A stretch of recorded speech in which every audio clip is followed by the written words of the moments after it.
This is Mary. I'm a Christian and a banker by profession. My question for you is based on your statement that nowhere in the Bible it's mentioned that Jesus Christ is the Son of God. And based on my knowledge and understanding of Bible, I have picked up two verses to quote, and I would like only your clarification in the light of Islam. The first one is Matthew chapter 3, verse number 17.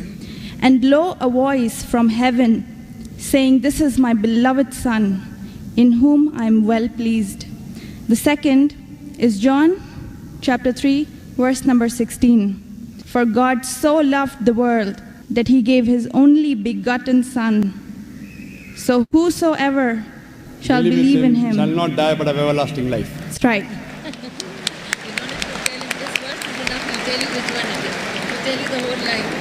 Sister, just to correct your statement, you made a question saying that I said that nowhere in the Bible it says that Jesus is Son of God. I never said that nowhere in the Bible is it mentioned that Jesus is Son of God. I said there is not a single unequivocal statement in the complete Bible. There is not a single unambiguous statement in the complete Bible where Jesus Christ, peace be upon him, himself says that I am God, or where he says worship me. I never said the Bible does not say Jesus is Son of God.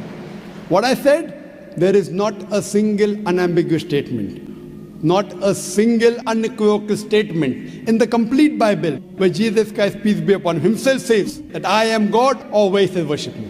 If you point out any such two statements, I'm ready to accept Christianity. If your question assumes that Son of God means Jesus is God, very well I'll reply to your question. Many Christians think that just by the statement Son of God means Jesus is God. Sister, do you know in the Bible, Adam is son of God, Ephraim is son of God, Israel is son of God. God has got sons by the tons in the Bible. That means you haven't read your Bible, sister. So do you mean to say all of them are gods? Is Adam God? Is Ephraim God? Is Israel God? No. Son of God, sister, is a statement used if you read Romans chapter number 8, verse number 14. All those that are led by the Spirit of God, they are sons of God. Means if you follow the commandment of God, if I follow the commandment of God, I am a son of God. In this way, undoubtedly, Jesus Christ, peace be upon him, verily is the most beloved Son of God. Meaning, he is following the commandment of God. I have got no problem at all.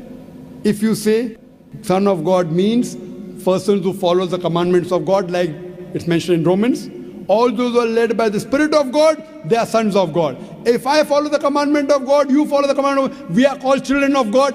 Very innocent statement, no problem. So as far as your Matthew is concerned, 3:17 I have clarified. Now coming to your second quotation of Gospel of John chapter 3 verse number 16.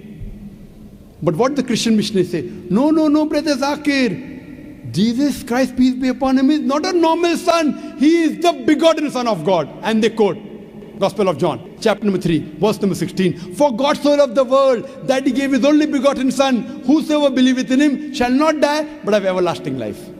Sister, simple question. What is the meaning of the word begotten? He has given it. No, what is the meaning of begotten?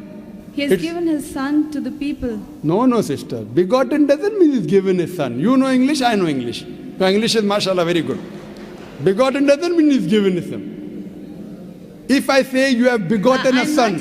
Sorry to interrupt. Don't give metaphorical meaning. English. I'm not a scholar. You're not a scholar, but your English is very good. I'm a layman person. And but sister, your English is very... If I say you have begotten a son, what does it mean? That means you have had sexual relationship with your husband and you begot a son. Begetting is a function of lower animals of sex. How can I attribute this function to Almighty God? Who did God have sex with? Who?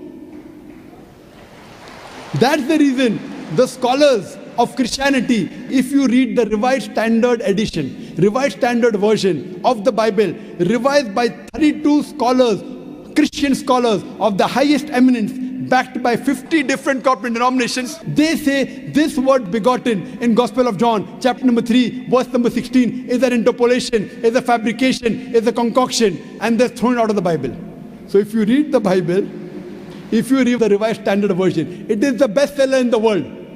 Revised Standard Version, revised by not Muslims, not Hindus, 32 Christian scholars of the highest eminence, backed by 50 different corporate denominations. They say this word begotten is not present in the original manuscript of Gospel of John chapter 3 verse 16. What they say, it's an interpolation, it's a fabrication, it's a concoction, it's an adulteration. So Jesus is just like a son. Like Adam was son of God, Ephraim was son of God, Israel was son of God. He's a prophet of God. So I've got no problem in accepting that verily Jesus Christ, peace be upon him, was a prophet and a messenger of God, but he was not God. Hope that answers the question, sister. So now, sister. Thank you very much, Dr. Sister, can we reverse the role now? Yes, I definitely. said I was ready to accept Christianity if you proved Jesus was God. Would you accept Islam now? Would you agree that Jesus is the prophet of God? I have still a few more things to clarify. You're most welcome, sister. Why do Muslims refrain from the statement, Son of God? Why? Yes. If I answer the question, will you accept Islam? Well, it's not a compulsion. I think we have a huge population of Muslims in the world. We Yes. need believers. We do not need only Muslims by name. Yes, so we want Muslim by deed. So we want to become Muslim by deed, not by name. Sister, okay, coming to your question, that why do Muslims refrain from using Son of God as a phrase? Very good question. And that's the reason, sister, if you read the Quran has got 99 attributes to Allah subhanahu wa ta'ala. Ar-Rahman, Ar-Rahim, Al-Hakim, most gracious, most merciful, most wise. But Allah subhanahu wa ta'ala in his last and final revelation, if there's something like Old Testament and New Testament, Quran is the last testament. In his last testament, he has not used the word Ab. In Arabic, Ab means father. Why? He has used the more difficult word Rab. Rab is more difficult to pronounce than Ab, which means the Lord, the cherisher, the sustainer. He has used Rab as attribute but not Ab. Why? Because in the previous revelation which were changed, Bible is the changed form of the Injil. People have misunderstood the meaning of Son of God. They started thinking to be begotten son. For example, if I tell, young son, beta tumne acha sawal pucha. Son, you have asked a very good question. If a son asked a question of the age of 10, son, you have asked a very good question. But if I say, you begotten son, you have asked a very good question, he may punch me. He will not say, oh, Zakir is elderly, he may punch me. That means I'm abusing his mother.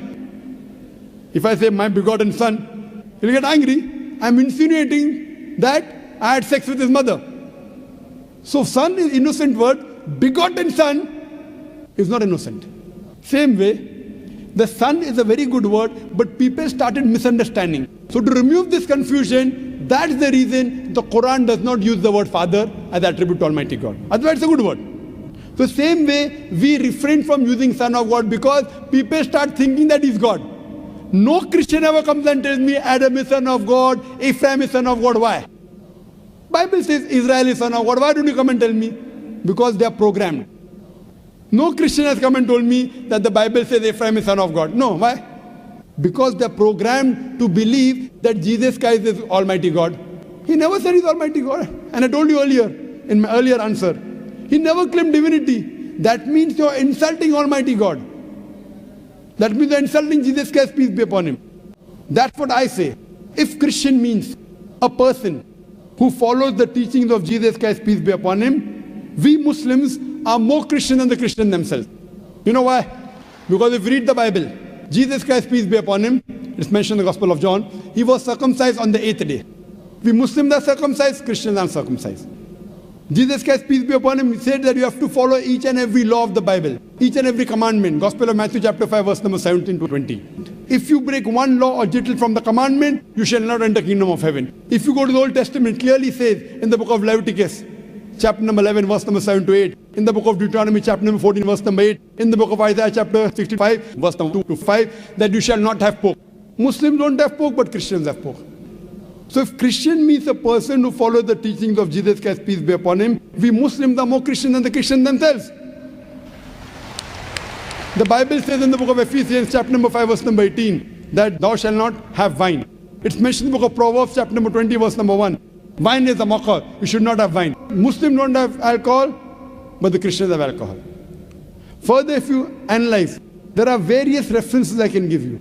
So if Christian means one who follows the teachings of Jesus Christ, peace be upon him, I say that I am more Christian than the Christian themselves. If you become a Muslim, you are a more better practicing Christian than the so-called namesake Christians. Yes, sister. Can I ask something? Sure, you are. Yeah, Yeah. right. You're most welcome, sister.